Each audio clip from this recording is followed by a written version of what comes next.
దేవుడి నామానికి మహిమ కలుగునుగాక. చేరి వచ్చినటువంటి బిడ్డలందరూ కూడా దేవుని పిల్లలకి ప్రభువైన యేసుక్రీస్తు నామంలో హృదయపూర్వక వందనాలు తెలియజేస్తూ ఉన్న అందరికీ మరి రాత్రికాల సమయంలో కొద్ది నిమిషాలు ఒక కుటుంబం గురించి మనం నేర్చుకుందాం.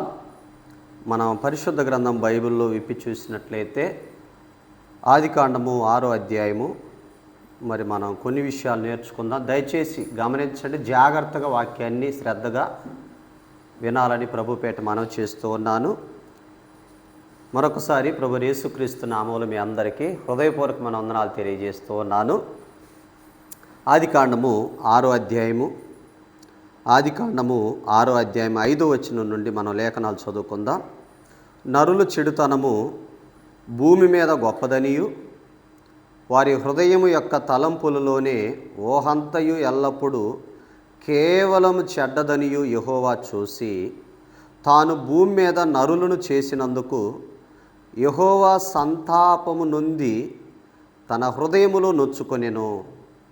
అప్పుడు యెహోవా, నేను సృజించిన నరులను, నరులతో కూడా జంతువులను, పురుగులను, ఆకాశ పక్షాదులను భూమి మీద ఉండకుండా తుడిచివేయుదును. ఏలయనగా నేను వారిని సృష్టించినందుకు సంతాపము నొంది ఉన్నాను నేను. అయితే నోవాహు యెహోవా దృష్టి యందు కృప పొందిన వాడాయను. చూశారు, ఇక్కడ మనం ఆదికాండము 6వ అధ్యాయంలో మనం చూసినట్లయితే ఒక్క కుటుంబం, అంటే ఆ కుటుంబంలో ఒక యజమానుడైనటువంటి నోవాహు యెహోవా దృష్టికి కృప పొందిన వాడాయను. మీరు చూసినట్లయితే ప్రభునందు ప్రేమ దేవుని పిల్లలారా, ఈ సృష్టి మొత్తాన్ని కూడా దేవుడు మనం ఆదికాండం ప్రారంభంలో చూసినట్లయితే ఈ సృష్టి మొత్తాన్ని దేవుడు ఏం చేశాడంటే 6 దినాల్లో ఈ సృష్టిని సృజించాడు. ఎన్ని దినాలు? 6 దినాలు. అంటే ఈ సృష్టి మొత్తాన్ని 6 దినాల్లో ఈ సృష్టిని సృజించిన తర్వాత మానవుణ్ణి ఆ తదుపరి తన స్వహస్తాలతో దేవుడు చేసుకున్నాడు. మనకు ఆదికాండం 2:7లో రాయబడింది, దేవుడైన యెహోవా నేలమట్టితో నరుణ్ణి నిర్మించి వాని నాసికా రంధ్రములలో జీవవాయువు నోదగా నరుడు జీవాత్మ ఆయను. నరుడు జీవాత్మ అయ్యాడు. ప్రభునందు ప్రేమ దేవుని పిల్లలారా, మొట్టమొదటికి సృష్టిని దేవుడు 6 దినాల్లో కష్టపడి మన కోసం సృజించాడు. మొట్టమొదటిగా సృష్టి 6 రోజుల్లో చేస్తే ఆఖరణ దేవుడు మానవుణ్ణి చేశాడు. ఎలా చేశాడంటే నేల మట్టి తీసుకొని ఒక బొమ్మని తయారు చేసి నాసికా రంధ్రములలో జీవవాయువును ఊదాడు. నరుడు జీవాత్మ అయ్యాడు. కాబట్టి మీరు గమనించండి, ఇక్కడ నరుడు జీవాత్మ అయ్యాడు. ఈ సృష్టి మొత్తాన్ని కూడా తన నోటి మాట చేత సృజిస్తే అన్నిటినీ భూమి కలుగునుగాక, ఆకాశములు కలుగునుగాక, నక్షత్రములు కలుగునుగాకని తన నోటి మాట చేత అన్నిటిని సృజించాడు. కానీ మానవుణ్ణి కలుగునుగాక అని అనలేదండి. మానవుణ్ణి మాత్రం తన స్వహస్తాలతో దేవుడు నిర్మించుకున్నాడు. ఈ సృష్టి మొత్తము ఏం చేయాలంట? ఈ సృష్టి మొత్తము జాగ్రత్తగా వినాలి మీరు. ఈ సృష్టి మొత్తం దేవుడు ఏం చేశాడో తెలుసా? ఈ సృష్టి మొత్తాన్ని 6 దినాల్లో చేసి మానవుని సృజించాడు. మానవుని సృజించినటువంటి మానవుడు దేవుడు, మీరు గమనించాలి, ఈ సృష్టి మొత్తం మానవుడికి సేవ చేయాలి, మానవుడు దేవునికి సేవ చేయాలి. ఇది క్రమం. అయితే ఇక్కడ ఈ సృష్టిలో మొట్టమొదటిగా మనం గమనించినట్లయితే ఎవరిని సృజించాడంటే దేవుడు ఆదామును సృజించాడు. ఆదామును సృజించిన తర్వాత ఆదాముకు సాటి అని సహాయం కొరకు అవ్వను సృజించాడు.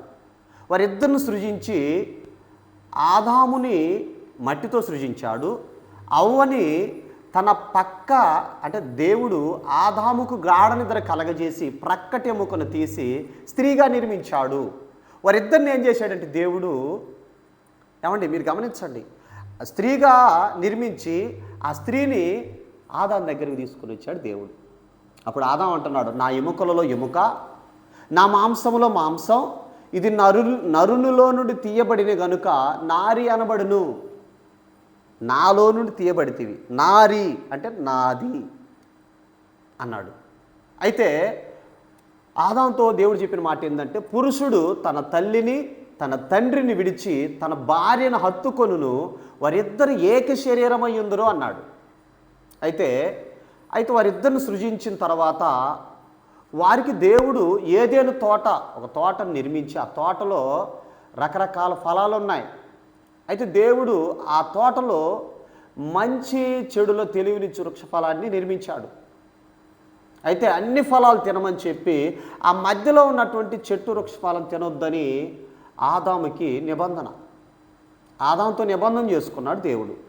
ఆ తదుపరి కొంతకాలానికి ఆదాము తన పనిలో ఉన్నాడేమో, ఆ తదుపరి ఆదాము లేని సమయం చూసుకొని హవ్వ దగ్గరికి సర్పం ఏం చేసిందంటే స్త్రీ దగ్గరికి వచ్చి అపవాది ఏం చేస్తున్నాడంటే ఇది నిజమా అన్నాడు. ఏది నిజం అనేది అవ్వకు తెలియకుండా మొత్తం చెప్పేసింది అవ్వ. దేవుడు ఈ తోట చెట్లలోనే అన్ని ఫలాలు మమ్మల్ని తినమన్నాడు, కానీ ఆ మధ్యలో ఉన్న చెట్టు వృక్ష ఫలం వద్దన్నాడు, తినొద్దన్నాడు అని చెప్పగానే మీరు తింటే దేవతల వలె ఉంటారు, మీ కన్నులు తెరవబడతాయని అపవాది ఏం చేసిందంటే బోధ చేశాడు అక్కడ అవ్వమ్మతో. ఎప్పుడైతే ఆ మాట చెప్పి ప్రేరేపించి వెళ్ళిపోయిన వెంటనే అవ్వమ్మ దృష్టికంట ఆ యొక్క చెట్టు ఫలం రమ్యంగా కనబడుతుందంట. అప్పుడు ఆమె ఏం చేసిందంటే ఆ చెట్టు పండు తెంపుకొని తను తిని తన భర్త కూడా ఇచ్చిందంట. తన భర్త కూడా తిన్నాడు. అంటే ఏం జరిగిందంటే ఆజ్ఞ అతిక్రమించారు. ఆజ్ఞ ఎప్పుడైతే అతిక్రమించారో ఈ భూమి మీదకి పాపం తెచ్చిపెట్టారు.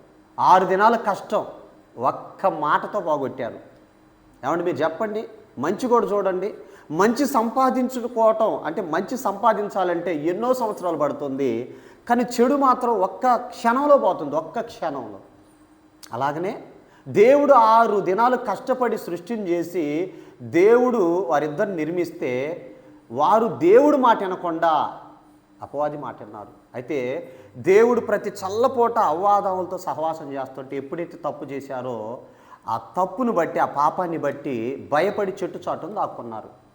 ఆ చెట్టు చాటును తాక్కున్నటువంటి వారిని దేవుడు వచ్చాడు, ఆదామా నువ్వు ఎక్కడన్నాడు. అయ్యా భయపడి చెట్టు చాటును దాక్కున్నానయ్యా అన్నాడు. ఎందుకు భయము? తినకూడని పండు తిన్నారు, వద్దన్న పని చేశారు, ఆజ్ఞ అతిక్రమించారు, దేవుడితో సహవాసం కోల్పోయారు. అంటే దేవుడికి నచ్చింది ఏంటి? పాపం. ఏదైతే వద్దనుకున్నాడు దేవుడు, ఏదైతే వద్దన్నాడో అదే తిన్నారు, దేవునికి దూరంగా అయిపోయారు. ఆత్మీయంగా వాళ్ళు చనిపోయారు, కానీ భౌతికంగా మాత్రం ఆదాము 930 సంవత్సరాలు బ్రతికాడు ఈ భూమి మీద. అయితే దేవుడు ఆ ఏదేను తోటలో కొట్ట వారిద్దరిని నెట్టివేశాడు, ఎల్లగొట్టిన తర్వాత ఆ ఏదేను తోట చుట్టూత కెరూబులను వాటన్నిటిని కూడా తిరుగుతున్న ఖడ్గజ్వాలను కాపలా ఉంచి ఆ యొక్క ఏదేను తోటలోకి రాకుండా మళ్ళీ వచ్చి జీవవృక్ష ఫలం తింటారేమో అని చెప్పేసి వారిని ఎల్లగొట్టిన తర్వాత వారిని దేవుడు జ్ఞాపకం చేసుకొని ఆ అవ్వాకి ఆదాంకి 2 పిల్లలను దేవుడు ఇచ్చాడు. మొట్టమొదటి కుమారుడు కయ్యూను అయితే రెండో కుమారుడు హేబేలు. మొట్టమొదటి కుమారుడు కయ్యూను, రెండో కుమారుడు హేబేలు. కయ్యూను భూమిని సేద్యపరచువాడు, హేబేలు గొర్రెల కాపరి. కయ్యూను భూమిని సేద్యపరచువాడు, హేబేలు గొర్రెల కాపరి. ఒకానొక దినాన్ని వీరిద్దరు ఏం చేశారంటే దేవుడికి అర్పణ తీసుకొని వచ్చారు. దేవుడు కయ్యూను అర్పణ స్వీకరించలేదండి. హేబేలు అర్పణ తీసుకున్నాడు. కయ్యూనికి పిచ్చి కోపం వచ్చేసింది. నా తమ్ముడు అర్పణ దేవుడు తీసుకున్నాడు, నా అర్పణ తీసుకోలేదని కయ్యూను అన్న ఏం చేశాడంటే విచక్షణారహితంగా తమ్ముడిని చంపేశాడు.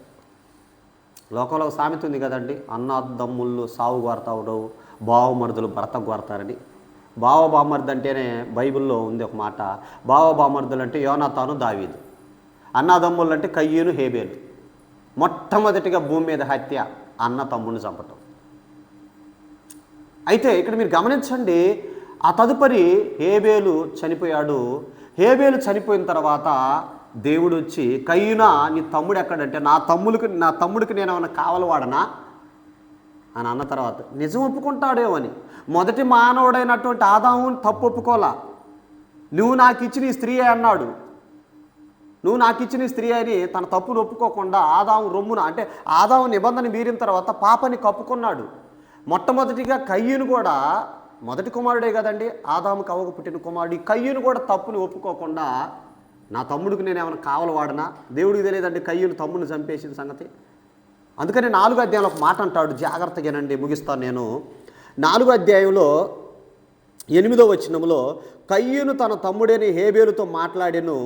వారు పొలంలో ఉన్నప్పుడు కయ్యూను తన తమ్ముడైన హేబేలు మీద పడి అతన్ని చంపెను.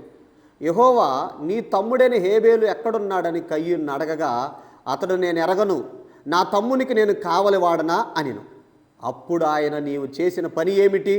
నీ తమ్ముని రక్తము యొక్క స్వరము నేలలో నుండి నాకు మొరపెట్టుచున్నది అన్నాడు. చూడండి, అంటే రక్తం నేలలో నుండి మొరపెట్టుచున్నది, హేబేలు రక్తం.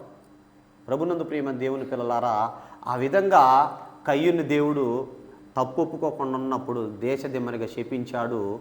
కయ్యూను ఒక నోదు దేశానికి వెళ్ళి తన భార్యను కూడినప్పుడు కయ్యూనికి సంతతి ఇచ్చిన తర్వాత ఆ తదుపరి మీరు గమనించండి, హేబేలుకు ప్రతిగా దేవుడు షేతునిస్తాడు.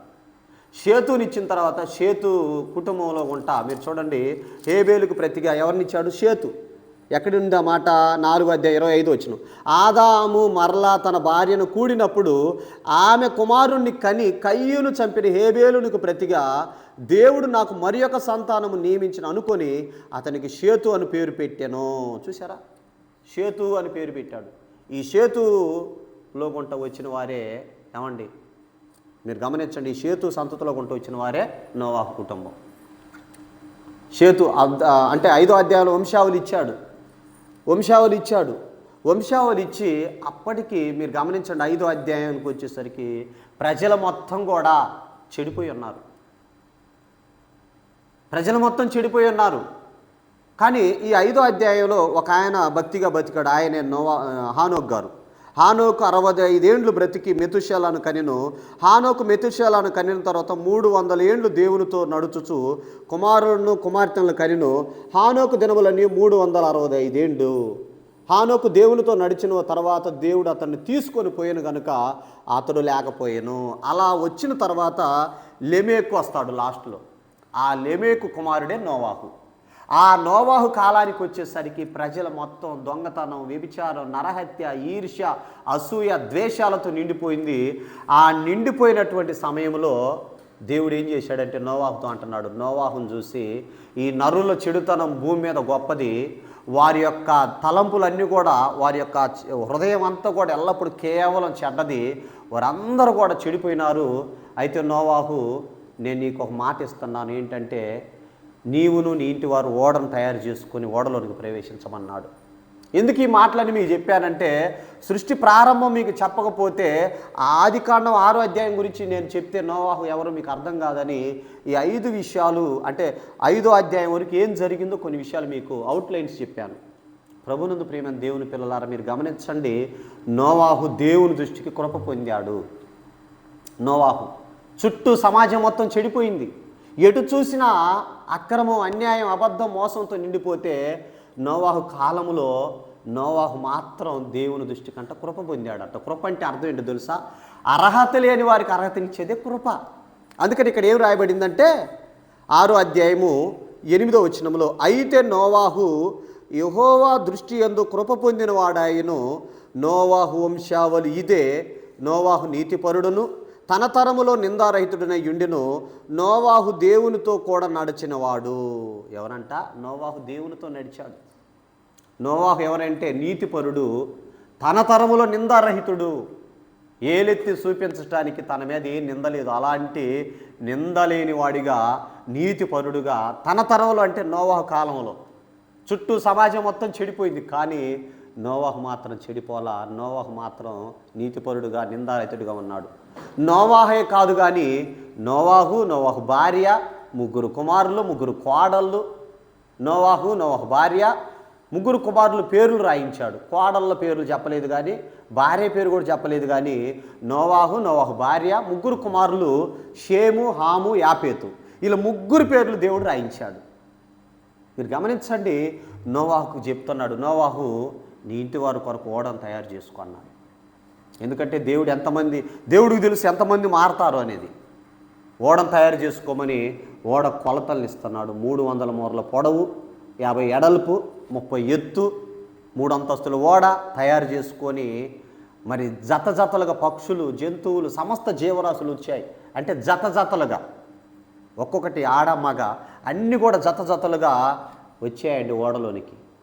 కానీ నోవాహు కాలంలో నోవాహు 120 సంవత్సరాలు చెప్పాడు, అయ్యా రండి ప్రజలారా, మారు మనసు పొందండి, జలప్రలయం రాబోతుంది, దయచేసి దేవుడు ఉగ్రత మన మీదకు రాబోతుంది, మీరు మనసు మార్చుకోండి, మీ జీవితాలు మార్చుకోండి ఇప్పటికేనని చెప్తుంటే నోవాహును ఎగతాళి చేశారండి. ప్రభునందు ప్రియమైన దేవుని పిల్లలు మీరు గమనించండి, ఈ రోజున ప్రజలకు చెప్తుంటే ఎగతాళి చేస్తున్నారే తప్ప రేపు నిత్య నరకం ఉంది, పైన పరలోకం నరకం 2 ఉన్నాయంటే ఏమంటున్నారు తెలుసండి ప్రజలు? నువ్వు చూసి వచ్చావు పరలోకం అంటున్నారు, నువ్వు చూసి వచ్చావు నరకం. ఇప్పుడు అర్థం కాదండి, కన్ను మూస్తే అర్థం అవుతుంది. ఎలా అర్థం అవుతుందో తెలుసా? నోవాహు భార్య, నోవాహు 3 కుమారులు, కోడలు 8 మంది ఓడకు కొలతలు ఇచ్చి శిథిసారకపు రానుతో కట్టుకోమన్న తర్వాత ఓడను తయారు చేసుకున్నారు. ఓడను తయారు చేయడానికి వచ్చారు కానీ అందరూ వచ్చారు, ఓడను తయారు చేయడానికి వచ్చారు కానీ ఓడను కట్టడానికి వచ్చారు కానీ ఓడలోనికి రమ్మంటే రాల. మీకు అర్థమయ్యే భాషలో చెబుతాను. ఈ చర్చి కట్టి ఒక ఆయన ఉన్నాడు, ఆయన పేరు ఆదాం. ఆయన ఈ యొక్క చర్చిని కట్టడానికి వచ్చాడు కానీ చర్చిలోకి మారు మనసు పొంది చర్చిలోకి రమ్మంటే అంటున్నాడు, అన్నా నేను సిగరెట్లు తాగుతున్నాను, మందేస్తున్నాను అంటున్నాడు. అంటే నేను పాపంలో ఉన్నాను, వీటిని విడిచిపెట్టలేకపోతున్నాను. అంటే మనిషి పాపంలో ఉండి ఆ పాపాన్ని విడిచిపెట్టలేక దేవుడి దగ్గరకు రాలేకపోతున్నాడు. ప్రభునందు ప్రియమైన దేవుని పిల్లలారా, నోవాహు కాలంలో నోవాహు కుటుంబం మాత్రమే ఆ ఓడలోనికి ప్రవేశించారు. తర్వాత దేవుడు ఆ యొక్క ఓడ తలుపు మూసేసిన తర్వాత ప్రజలు ఓడలోనికి రావాలని ప్రయత్నిస్తుంటే జలప్రలయంలో నాయన మీరు గమనించండి, 40 రాత్రులు 40 పగళ్ళు ప్రచండమైన వర్షాన్ని కురిపించాడు, మొత్తాన్ని చంపేశాడు దేవుడు. ఓడలోనికి పశువులు వచ్చాయండి, మోగ జంతువులు, ప్రాణులు వచ్చాయి, ఆడ మగ జతలుగా ఓడలోనికి వచ్చాయి. మానవుణ్ణి మాత్రం రమ్మంటే రాలేదండి. ప్రభునందు ప్రియమైన దేవుని పిల్లలారా, అందుకనే మనుషులు పాపం కొరకు ఆ రోజు నోవాహు జలప్రలయం నుండి మరి ఆ యొక్క ఓడలో, అది భౌతికంగా జలప్రలయం వస్తే చచ్చిపోయారు అందరూ. కానీ ఈ రోజున ఆ నిత్య జీవంలోనికి వెళ్ళాలంటే ఈ క్రీస్తు సంఘంలోనికి అందరిని రమ్మని ప్రభు పిలుస్తున్నాడు. ప్రయాసపడి భారం మోసుకొనుచున్న సమస్త జనులారా మీరు నా యొద్దకు రండి, నేను మీకు విశ్రాంతిని ఇస్తానని ప్రభు అందరికీ పిలుపునిస్తున్నాడు. ఏమండి, పిలిస్తే ఆనాడు మొట్టమొదటిగా ప్రభు 2026 సంవత్సరాల క్రితం ఈ లోకానికి వచ్చి 12 మంది శిష్యులు పిలిస్తే వచ్చారు. ఏమండి, అర్థమవుతుందా? 12 మంది వచ్చారు. ఆ తర్వాత మీరు గమనించండి, 70 మంది, ఆ తర్వాత 500 మంది, ఇలా ఎంతోమంది ప్రభు శిష్యులను పిలిచాడు, వచ్చారు. మీరు గమనించాల్సింది ఏంటంటే, మనం నేర్చుకోవాల్సింది ఏంటంటే, ప్రభు చెప్పిన మాట ఆనాటి కాలంలో క్రీస్తు శకం ఏమండి 2026 సంవత్సరాల క్రితం, అంటే 33.5 సంవత్సరాలు ఈ భూమి మీద ప్రభు బ్రతికి ఆయన పిలుపునిచ్చింది ఏమన్నాడంటే పరలోక రాజ్యం సమీపించి ఉన్నది, మారు మనసు పొందండి అని చెప్పాడు. ఇక్కడ నోవాహు 120 సంవత్సరాలు చెప్పాడు. ప్రభు ఈ భూమి మీద 33.5 సంవత్సరాలు బ్రతికి మనందరి కోసం ఆయన 33.5 సంవత్సరాలు ఈ భూమి మీద ఆయన జీవించాడు. అందరిని రమ్మని పిలుస్తున్నాడు. ఎక్కడికి? నా దగ్గరికి రండి, నేను మీకు విశ్రాంతిని ఇస్తానని ప్రభు పిలిస్తే కొంతమంది వచ్చారు, కొంతమంది రాలా. అందులో 12 మంది వచ్చారు, అందులో ఒకడు పోయాడు. 500 మంది, 70 మంది, చివరికి మిగిలింది ఎంతమంది అంటే యేసు ప్రభుతో 11 మంది. ఎంతమంది? 11 మంది. ఈరోజు పరలోకం కూడా వెళ్ళాలంటే మీరు గుర్తుపెట్టుకోండి, పరలోకం ఎవరు వెళ్తారంటే బైబిల్ చెప్తుంది, నోవాహు కుటుంబం చుట్టూ జలప్రలయం వచ్చిన తర్వాత అందరూ పోయారు, నోవాహు 8 మంది వెళ్ళారు. పరలోకం వెళ్ళాలంటే మనం కూడా ఈ భూమి మీద యేసుక్రీస్తు ప్రభువుని నోటితో ఒప్పుకొని వాక్యాన్ని విని విశ్వసించి మారు మనసు పొంది పాపాలు ఒప్పుకొని బాప్తీసం తీసుకొని సంఘంలోకి వచ్చిన తర్వాత నువ్వు నీతిగా యథార్థంగా పరిశుద్ధంగా అంతం వరకు నీ రక్షణ కాపాడుకోవాలి రక్షించబడిన తర్వాత.